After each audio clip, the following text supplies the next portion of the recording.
Hi friends, అందరికి నమస్కారం. Welcome to our channel. ఈరోజు ఈ వీడియో ద్వారా ఇండియాస్ బిగ్గెస్ట్ బ్యాటరీ ఎవర్ అనేసి మన ముందుకు వచ్చిన IQ Z10 5G అనే mobile unboxing plus short review చూద్దామండి. ముందుగా మనం చెప్పుకున్నట్లుగా ఇందులో బెస్ట్ ఫీచర్ ఏదైనా ఉందంటే అది బ్యాటరీ అనండి. 7300 mAh లాంగ్ లాస్టింగ్ పవర్తో 90 watts ఫ్లాష్ ఛార్జ్ సపోర్ట్తో మొబైల్ లాంచ్ చేయడం జరిగింది. ఇంకా Snapdragon 7S Gen 3 processor with 820K plus Android స్కోర్తో 15 fun touch OS, 2 years of Android updates plus 3 years ఆఫ్ సెక్యూరిటీ అప్డేట్స్తో మనకి అందుబాటులో ఉంటుంది. ఇంకా కెమెరా వచ్చేసి 50 MP Sony OS camera, 32 MP selfie కెమెరాతో ఉంటుందండి.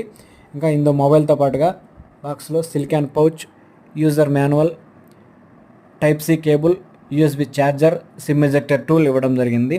ఇంకా మిలిటరీ గ్రేడ్ సర్టిఫైడ్ డ్యూరబిలిటీతో ఇండియాస్ స్లిమ్మెస్ట్ స్మార్ట్ ఫోన్ అని ఓన్లీ 0.789 సెంటీమీటర్స్ మాత్రమే, అంటే చాలా స్లిమ్గా ఉంటుంది. ఇంకా 199 grams మాత్రమే, అంటే లైట్ వెయిట్లోనే ఉంటుంది. 8128, 8256 అనే ర్యామ్ ప్లస్ స్టోరేజ్ వేరియంట్లలో స్టెల్లార్ బ్లాక్, గ్లేషియర్ సిల్వర్ అనే 2 రకాల కలర్స్లో మనకు అందుబాటులో ఉంటుంది. ప్రైస్ వచ్చేసి 21,999 మాత్రమే ఉంటుంది.